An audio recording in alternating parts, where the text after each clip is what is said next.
So our SeaSprite 28, we have this Fairclough cover we're putting on for the first time.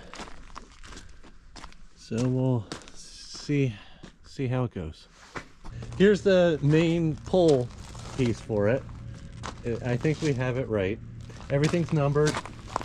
So here's 1, and then 2, 3, 4, 5 going down, and then our poles here are all numbered. Where are they numbered? Hello. Hey, how you doing? Hey, how are you? That Good. looks like a fun job. So here's number 2. So we have them laid out in order here. 1, 2, 3, 4, 5. So we put these legs on. These are leg number 1. We put these on, then we tied the ridge down, and then as we went along, we tied the legs. We tied the ridge down to the deck, and the legs do move a little bit, but we have that wood lath over there to put on. And then we just worked our way down. It went fairly smoothly so far. Everything's numbered, and it just went together, and we tied the ridge pole down at every leg where we went. Tied it off to whatever, a cleat or a stanchion base. We started putting these lash strips on the outside of the metal frame, but then as we went along, it seems like it works better if they're on the inside, because then the cover coming over won't get obstructed by the lath on the outside. On the poles here, it has these marks, which seems like that's where the lath height should be. We're getting the second row of furring strips on, and we went outside the frame on these, and see it's sticking out here. Then the next row will come along and bend it in. For this size boat, this cover came in 2 sections. We started with the forward section, tied it off on the mast, unrolled the forward section forward towards the bow.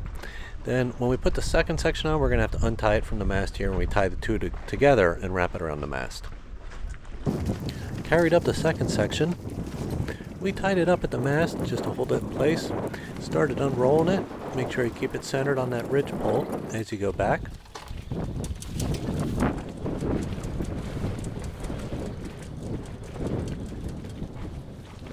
Looks like we have to take the topping look. Yeah, that's what I thought. I'm like, that doesn't work.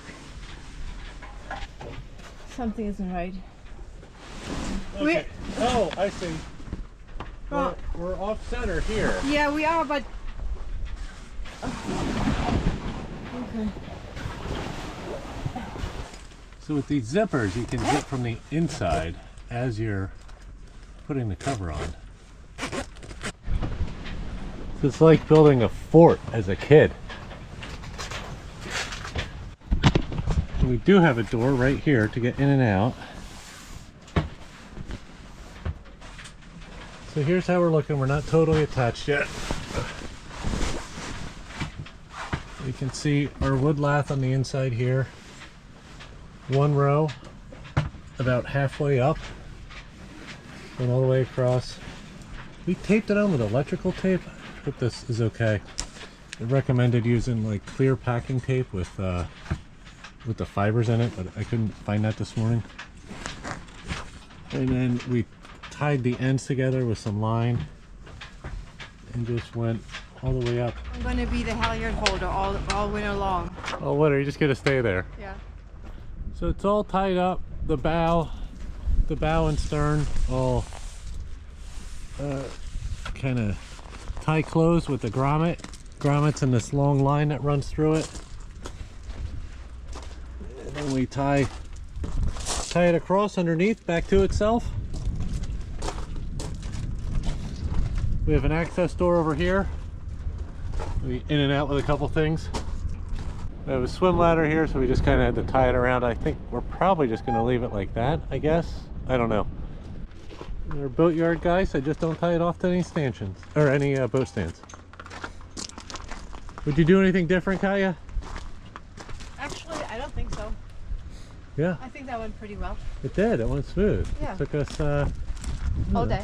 Yeah, pretty much all day. Maybe like. Really did go smooth, and we still have a great view from the cockpit.